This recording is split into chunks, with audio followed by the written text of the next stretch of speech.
Next है conductor, ticket देने वाला। अ पर्सन हु कलेक्ट्स और सेल्स टिकट ऑन अ बस, जो बस के अंदर टिकट देता है या बेचता है उसको बंदे को क्या कहते हैं? टिकट देने वाला, कंडक्टर। ठीक है, रीडिंग पे आ जाएं। द बस इज़, बस है। In the bus station, bus station के अंदर क्या है? एक बस है। 10 पीपल, कितने लोग? 10 पीपल, 10 लोग आर हैं इन द बस, बस के अंदर कितने लोग हैं? 10 हैं।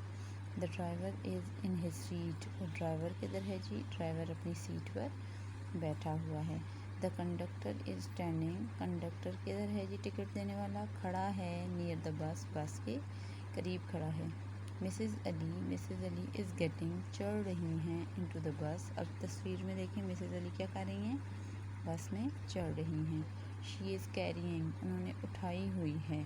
क्या उठाई हुई है? एन अम्ब्रेला, एक छतरी उठाई हुई है। The bus is on the road, बस किधर है जी? रोड के ऊपर। अब स्टेशन से निकल कर बस कहाँ आ गई? रोड के ऊपर। इट इज़ टेकिंग, ये ले जा रही है मिसेज़ अली को टू लाहौर, लाहौर। कौन ले जा रही है? बस। बस किस तरफ जा रही है? रोड पर है, और ये ले जा रही है मिसेज़ अली को Lahore. It is going very fast, ये जा रही है वेरी फास्ट, बहुत तेज़ जा रही है। मिसेज़ अली इज़ स्लीपिंग, और मिसेज़ अली क्या कर रही हैं? बस के अंदर सो रही हैं।